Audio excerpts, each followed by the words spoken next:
Bienvenue à tous, nous sommes au deuxième mois du mentorat en TIC. C'est la première leçon sur 8 du deuxième mois sur 12.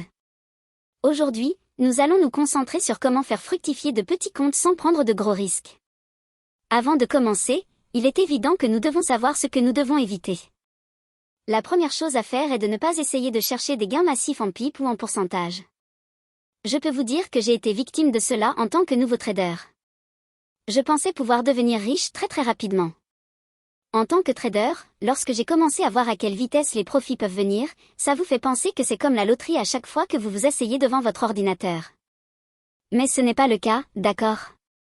En tant que nouveau trader, la première chose que vous devez faire, c'est réprimer ce désir de chercher des gains massifs, que ce soit en nombre total de pipes, car cela semble être une sorte de trophée à exhiber sur Internet, sur des forums ou sur des plateformes comme Twitter, Instagram et Facebook.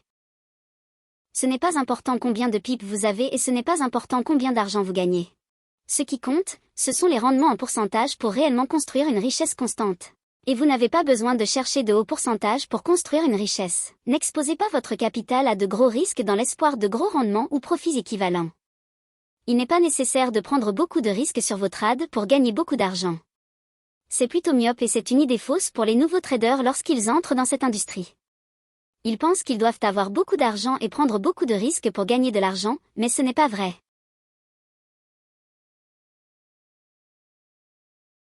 La seule raison pour laquelle ils pensent cela, c'est parce qu'ils essaient de gagner de l'argent très rapidement, beaucoup d'argent très rapidement.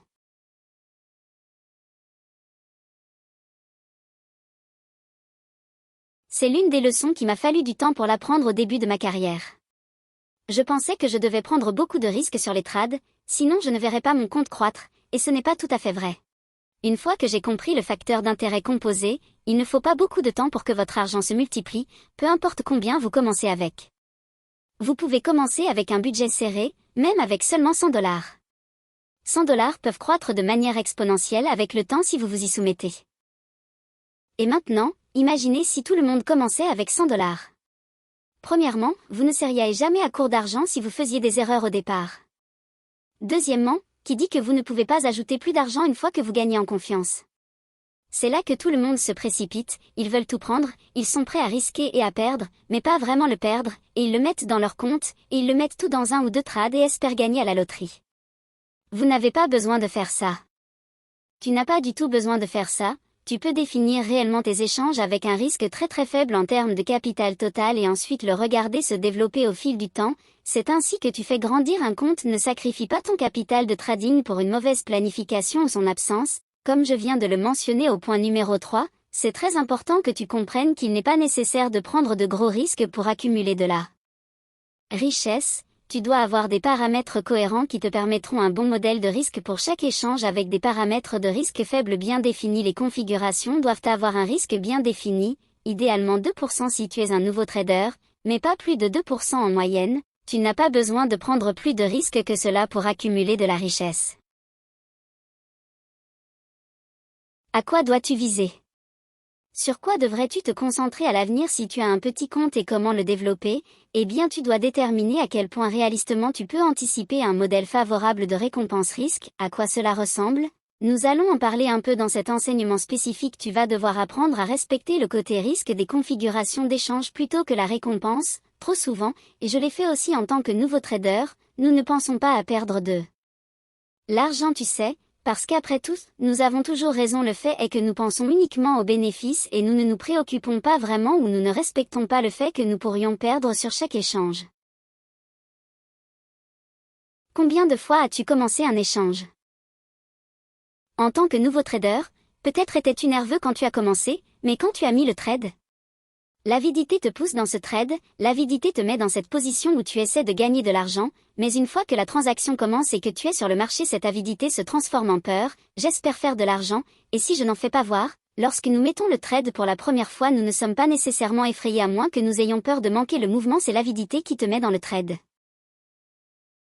En tant que nouveau trader, tu dois apprendre à respecter le côté risque avant de prendre ce trade et de l'exécuter, car si tu ne te concentres pas sur ce côté, C'est la partie qui te fait mal. Personne ne fait faillite en prenant des bénéfices, mais ils font tout faillite en prenant trop de risques. Identifie des configurations d'échange qui permettent un rapport de 3 récompenses pour un risque ou plus. C'est très important et nous allons parler de chiffres spécifiques et de la façon dont cela se mesure en termes de probabilité, mais tu veux rechercher des configurations d'échange qui offrent un rendement de 3 pour 1 et pour chaque dollar que tu risques, tu espères gagner 3 dollars. Cadre des bonnes configurations risque et récompense.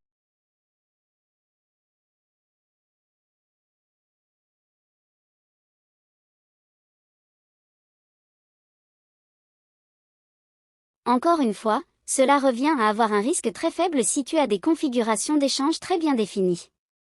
Tu ne te soucieras jamais vraiment si tu as une perte ici, et là tu pourrais subir une série de pertes, mais cela ne va pas vous sortir de l'industrie, cela ne va pas vous éloigner de votre carrière de choix. Vous êtes entré dans cette industrie pour gagner de l'argent, vous voulez évidemment changer le cours de votre vie en termes de fluidité financière. Et même si vous n'essayez pas de devenir riche, si vous essayez simplement d'avoir un revenu passif, peut-être que vous essayez de compléter certaines de vos factures, vos dépenses mensuelles, vous êtes venu ici avec un désir monétaire.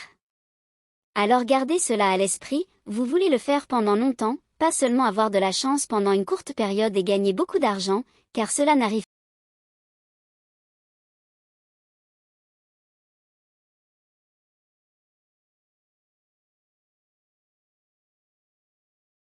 La réalité des ratios récompense-risque, d'accord. Que devez-vous voir en termes de performance pour être rentable? Maintenant, tout le monde pense qu'il ne connaîtra jamais de perte lorsqu'il commence. Tout le monde se croit Superman, rien ne peut mal tourner, leur système sera la meilleure chose depuis l'invention du pain tranché. Ne vous en faites pas, vous n'aurez jamais de trade perdant, mon gamin. Personne ne commence dans cette industrie avec cet état d'esprit. Vous rencontrerez des trades perdants, c'est inévitable.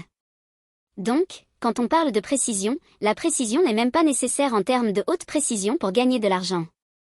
Vous n'avez même pas besoin d'une grande précision pour construire une richesse. Mais vous avez besoin de temps, le temps est l'élément manquant et c'est le secret, c'est le Graal pour permettre aux intérêts composés de faire leur magie.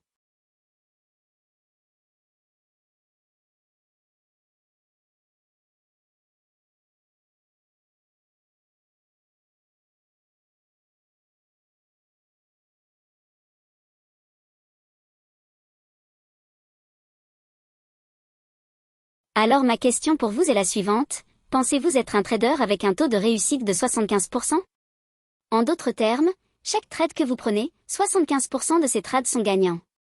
Si c'est le cas, votre taux de réussite de 75% est en réalité très élevé et votre ratio en termes de ce que vous espérez gagner par rapport à votre risque est vraiment faible. Vous n'avez pas besoin de prendre beaucoup de risques pour gagner un dollar. Si vous avez 60%, vous avez encore moins en termes de risques à prendre pour gagner un dollar. Mais quand on en arrive à 50, vous devez commencer à risquer un dollar pour gagner un dollar. Ensuite, à 40%, l'idéal serait de tenter de gagner 1,50$ pour chaque dollar. Soyez rentable même lorsque vous n'êtes précis qu'à 33%. Idéalement, le minimum est de rechercher des trades qui vous rapportent 2 dollars pour chaque dollar de risque. Avec une précision de 25%, pensez Y, si 75% des trades que vous prenez sont des trades perdants.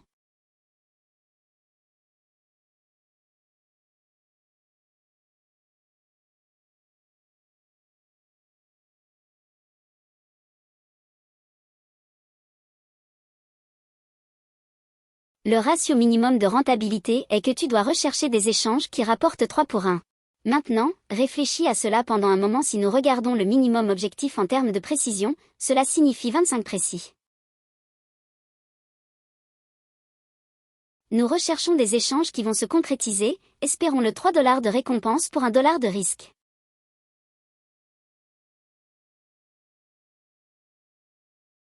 Donc si nous avons ce scénario et que nous pouvons prendre un échange et risquer 1 dollar et gagner 3 dollars en retour, nous pouvons nous tromper 75% du temps et être toujours rentable au final.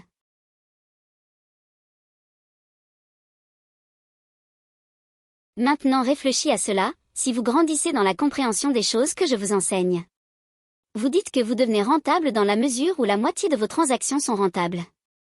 Cela signifie que la capacité pour vous de trouver des transactions 3 pour 1 fait plus que doubler. Donc cela signifie que ton taux de précision augmente mais ton ratio de récompense par rapport au risque s'il reste simplement 3 pour 1 tu auras plus d'échanges qui rapportent 3 pour 1 par conséquent, ton capital va augmenter de manière exponentielle.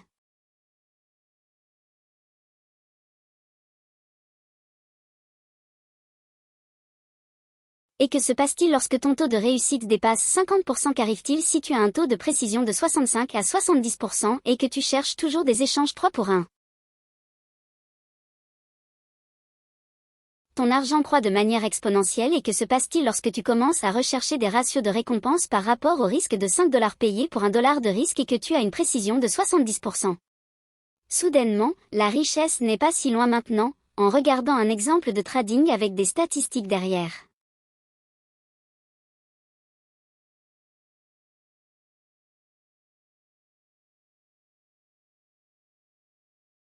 Je pense que tout le monde conviendrait que réaliser une augmentation de pourcentage de 50 en un mois est en réalité une prouesse assez remarquable. Je ne dis pas que tout le monde sera capable de réaliser un retour de 50% en un mois, ça n'arrivera pas. Supposons que nous ayons un compte qui serait relativement petit, et je vais dire pour l'exemple que nous allons utiliser 5000 qui est quelque chose que tout le monde peut faire une fois qu'il comprend comme trader. Supposons que tout le monde soit prêt à investir 5000 $ dans un compte de trading, et tu décideras quand le faire, je ne te dirai jamais quand cela va arriver, tu prends la décision par toi-même. Mais disons, par exemple, que tu mets 5000 dans le compte et que tu utilises certaines des idées que nous enseignons ici, et que tu es capable de trouver de gros paiements, de grandes configurations d'échange avec un rapport récompense-risque élevé, pour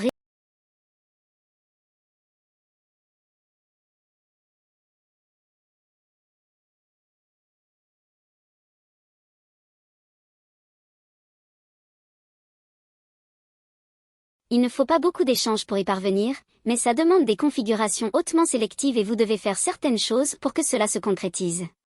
Et voici la chose, une fois que vous en avez 1 ou 2 par mois en termes de trade, vous pouvez maintenant commencer à réduire votre ratio risque-récompense des configurations de trade. Si vous voulez rester occupé, vous pouvez toujours bien faire en ajoutant un pourcentage plus élevé sur votre compte, mais vous n'avez pas besoin de chercher constamment de gros trades payants à chaque fois. Vous pouvez trouver des scénarios réguliers, que ce soit 2 pour 1 ou 3 pour 1, des scénarios où il est facile d'obtenir ces paiements. Donc, si vous avez commencé avec 5000 $ et que vous êtes capable de trouver des configurations pour faire ces choses, et c'est ce que j'ai fait dans mon livre sur le Forex pour ce mentorat, j'ai montré un rendement de plus de 50%. Et je n'ai pas fait beaucoup de trades du tout, ce n'était vraiment pas beaucoup de trades du tout, et pourtant, cela a permis d'obtenir ce type de rendement. Le profit augmente en fait de plus de 2500 $, et ce n'est pas mal du tout pour un compte qui a commencé avec 5000 $. Pas beaucoup de trading le premier mois. C'est ce qui est possible, mais ce n'est pas une norme. Ne vous attendez pas à ce que cela se produise chaque mois, mais pensez à ceci, si vous pouviez montrer un rendement de 50% rien que pour l'année, à quel point cela serait incroyable. Si vous pouviez prendre votre argent et le faire fructifier avec un rendement de 50% par an, cela surpasserait les objectifs de tous les gestionnaires de fonds, et cela surpasserait certainement tout type de rendement boursier, qu'il s'agisse d'un IRA ou autre chose. Vous surpasseriez toutes les classes d'actifs qui vous sont accessibles, et réfléchissez à ce que vous êtes capable de faire. Vous pouvez le faire en un mois si vous pouvez le faire en un mois en cherchant des trades à haut rendement et à faible risque. Imaginez ce qui est à votre portée.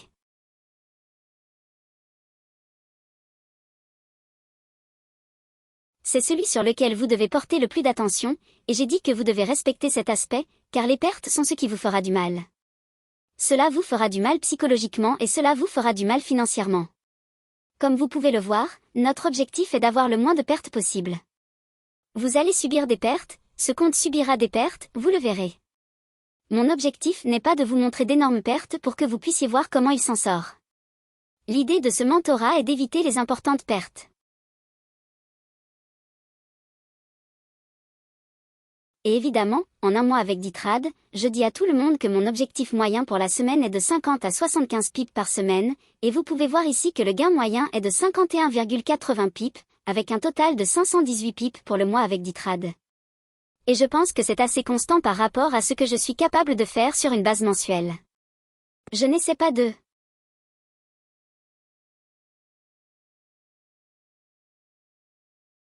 tout ce qui dépasse cela, c'est comme mon sweet spot pour ma performance et j'essaie de ne rien faire au-dessus de cela chaque fois que j'essaie de le faire. J'ai une sensation de Hong Kong et le film, il est tombé de l'Empire State Building et n'a pas vécu beaucoup plus longtemps après cela, donc j'ai appris cette leçon aussi dans mon trading.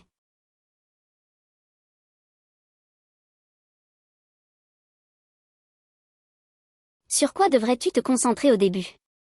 C'est ça 6%, 6% de quoi? 6% de ton capital qui se capitalise chaque mois.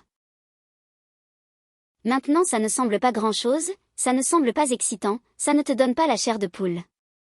Devine quoi, il te suffit de 20 pips par semaine pour le faire et cela ne nécessite qu'un risque d'1,5% et cela ne nécessite qu'un rapport d'1 pour 1 pour le faire. Cela signifie que si tu trouves un échange qui pourrait potentiellement rapporter 20 pips et que tu peux structurer l'échange de telle sorte que tu ne risques que 20 pips, devine quoi, c'est tout ce qui est nécessaire et cela arrive chaque jour.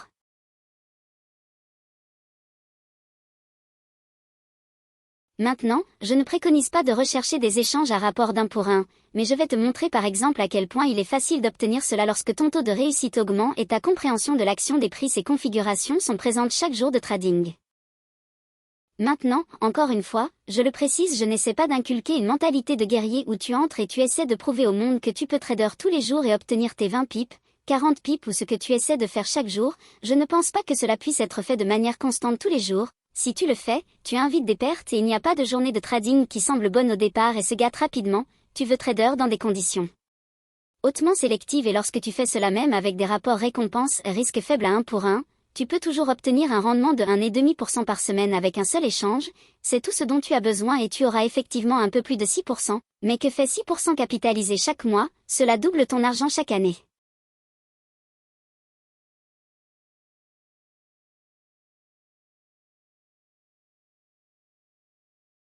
Et je ne me soucie pas de la taille de ton capital de départ, que tu aies un compte avec 1000 $, ton risque par échange sera d'1,5% ou 15 $, c'est tout, tu risques seulement 15 $. Maintenant si tu perds 15 $ et que tu as un compte de 1000 $, vas-tu rentrer chez toi et le faire payer à ta famille? Non, la plupart des gens ne feraient pas ça, et si tu le faisais, tu n'es probablement pas fait pour le trading donc ce que tu risques, c'est 20 pips à partir de ton prix d'entrée et ton profit sera pris à 20 pips pour un rendement de 1,5%. Mais voici la chose, c'est facile à dire sous forme de chiffres, mais comment le trouvons-nous? Où se produisent ces configurations?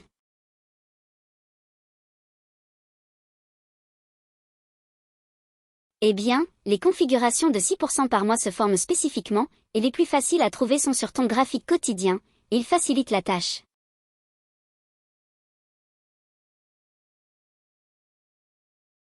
Qu'est-ce que tu cherches précisément? Eh bien, tu vas chercher les choses dont j'ai parlé dans le tout premier mois de ce mentorat. Un bloc d'ordre spécifique est un bloc d'ordre où il y a un point de prix à partir duquel un mouvement se déplace rapidement à partir d'un niveau. Si dans ce cas, c'est un mouvement vers le haut, nous trouvons cette bougie baissière juste avant que le mouvement monte. Lorsque le prix redescend dans cette bougie baissière, nous avons une très bonne probabilité, surtout sur un graphique quotidien, que vous obtenez une variation de prix de 20 pips ou plus. Maintenant, agrandi et zoomé, nous pouvons voir que ce bloc d'ordre est marqué par les deux flèches qui attirent votre attention dessus. Nous regardons le corps de la bougie qui est l'ouverture de la bougie baissière jusqu'au plus haut de cette bougie, d'accord, et c'est un écart de juste valeur du prix. Vous pouvez voir qu'il y a des échanges juste en dessous de ce niveau alors que le prix atteint cela ce jour-là. C'est là que vous chercheriez un trade ou vous chercheriez à y aller, d'accord.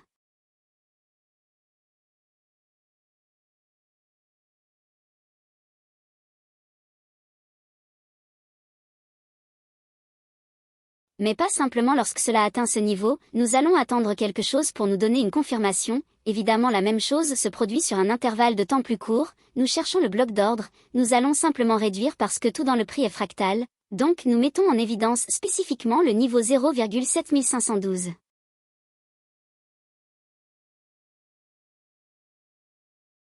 D'accord, nous avons un graphique d'une heure, nous sommes agrandis et vous voyez que le prix montre un ancien creux juste ici et en dessous des anciens creux. Nous savons qu'il y aura des ordres de vente qui se reposent en dessous et le prix descend en dessous de cela en éliminant une zone d'ordre de vente ou en rencontrant un pool de liquidité, mais il descend spécifiquement jusqu'à ce niveau que nous avons identifié sur le graphique quotidien, étant 0,7512. Le prix échange jusqu'à ce niveau et s'y écrase. Maintenant, nous sommes dans des conditions de soupe de tortue, ce qui signifie une cassure en dessous d'un ancien creux. Nous pourrions potentiellement nous attendre à ce que ce marché augmente lorsqu'il atteint ce niveau sur un graphique horaire, nous pouvons simplement attendre.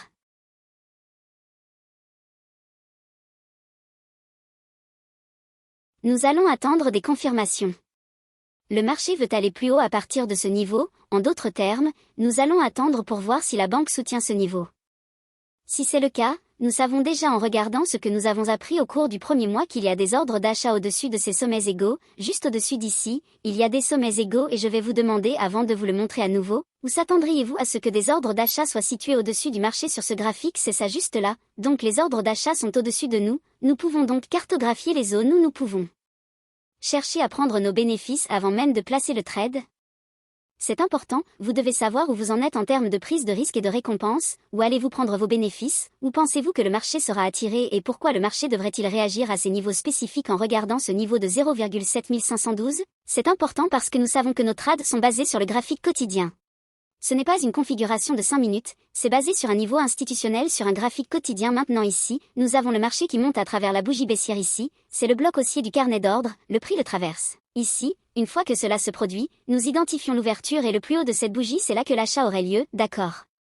Donc dans cette zone, si nous utilisons l'ouverture de cette bougie, nous allons y ajouter notre spread de 5 pips, d'accord, et construire cela dedans. Tu peux voir que notre ordre serait autour de 0,7542, ce serait notre ordre limite, donc nous serions à l'achat. Là lorsque cette bougie baisse dedans, nous nous attendrions raisonnablement à ce que notre entrée soit remplie à ce prix. Maintenant évidemment si nous sommes à l'achat là, les paramètres pour trader avec des configurations de 6%, parce que notre objectif est d'abord de se mettre en phase avec l'objectif de doubler notre argent sur l'année, pas cette semaine, pas ce mois. Nous essayons de doubler notre argent sur l'année, c'est un fruit facile à atteindre pour un nouveau trader débutant, cela ne te donne pas la mentalité d'accumulation de pips, tu n'essaies pas d'injecter $1 million dans ton compte tout de suite, c'est une augmentation progressive donc tu vas définir ton risque en disant, d'accord, je veux mettre un stop à 20 pips, d'accord.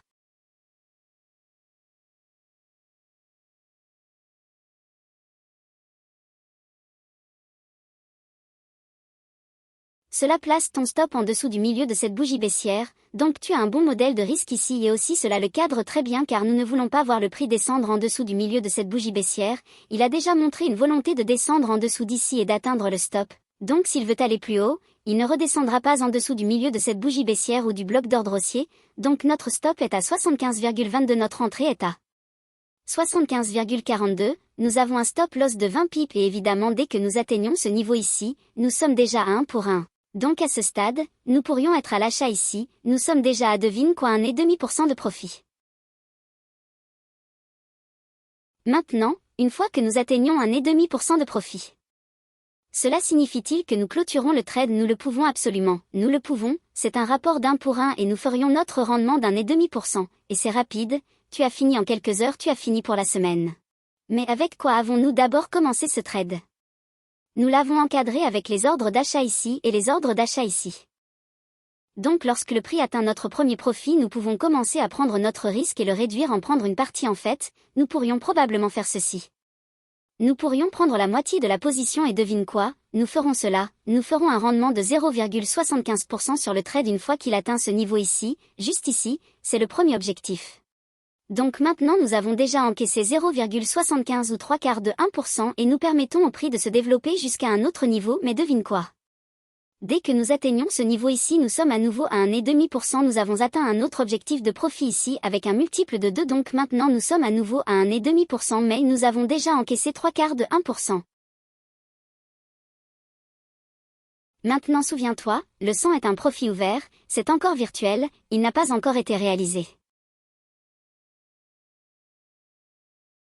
Mais avons-nous atteint les ordres d'achat? Pour l'instant non, nous n'avons encore rien vu en termes de ces ordres d'achat ici qui ont été atteints ou balayés. Devine ce qui se passe lorsque le multiple de 3 est atteint ici.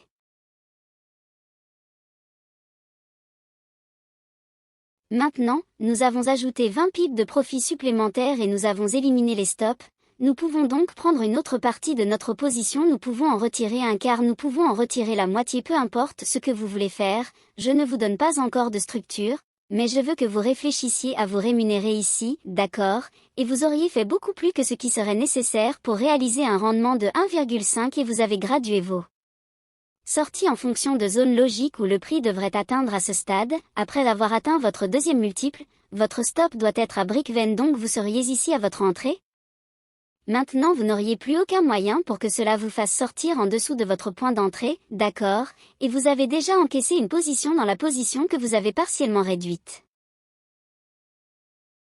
Et évidemment, lorsque le multiple de 4 est atteint, cela se rapproche beaucoup de nos ordres d'achat, nous pourrions raisonnablement nous attendre à ce que cela fasse quoi, peut-être consolider, peut-être revenir un peu en arrière, mais atteindre quand même une autre zone de liquidité au-dessus de ces sommets égaux ici.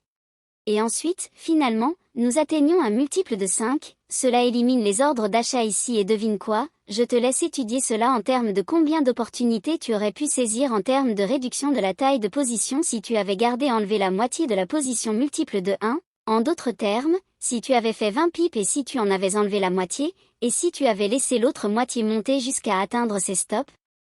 Combien d'argent cela représenterait-il? Quel pourcentage cela représenterait-il?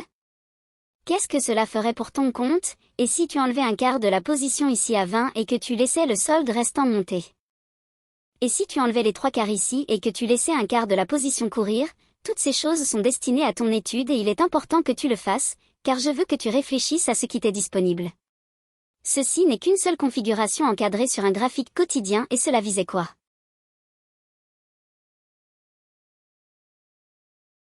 Les ordres d'achat que nous avons déjà identifiés, ces ordres d'achat ont été atteints ici. Tout ce qui t'a été montré au cours du premier mois a été utilisé ici à des fins illustratives, donc maintenant tu peux voir à quel point il est facile d'obtenir ce rendement d'un demi% par semaine, et tu n'as pas besoin de l'obtenir en une seule fois, où tu entres et tu sors en pleine position, tu peux graduer les profits de ta position et les réduire à des niveaux logiques et permettre toujours à une petite partie de la position de se payer incroyable. Réfléchis à cela.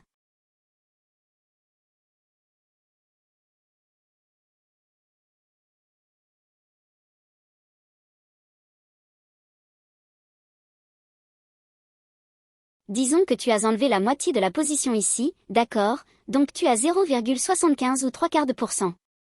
Maintenant, ici tu as 3/4 de 1%, encore une fois tu as 1,5%, voici un rendement de 3%, juste sur la deuxième moitié.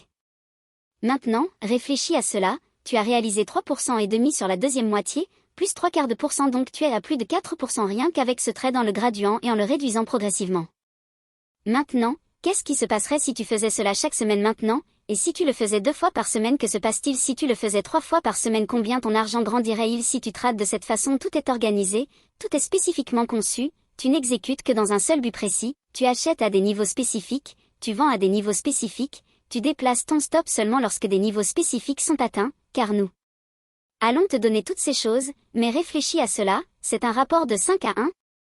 C'est à quoi ressemble un one shot, one kill, et c'est encadré sur un niveau quotidien. Cela va te donner un soutien institutionnel. Il devrait y avoir une volonté de voir le prix grimper ici. Pourquoi? Parce que c'est basé sur un bloc d'ordre quotidien. Les banques échangent sur les niveaux quotidiens. Donc j'espère que tu as apprécié cette leçon et les 2 prochaines t'apporteront en réalité plus de détails sur les idées de trading et des scénarios comme celui-ci, de sorte que tu puisses développer ta compréhension sur la façon dont tu peux développer ton capital et le faire croître même avec un petit compte. Et encore une fois, si nous avons commencé avec 1000 $, d'accord, 1000 $ deviennent plus de 2000 $ après 12 mois, et je sais que certains d'entre vous ne pensent pas que c'est génial, mais devine quoi, que cela donne en 10 ans si tu t'y tiens, sans ajouter un centime supplémentaire de ta poche, c'est plus d'1 million de $, et ma question est où seras-tu dans 10 ans si tu as 1000 $ en main en ce moment? Auras-tu 1 million de $ dans 10 ans? Tu n'as aucune excuse pour ne pas l'avoir. Maintenant jusqu'à la prochaine fois, je te souhaite bonne chance et bon trading.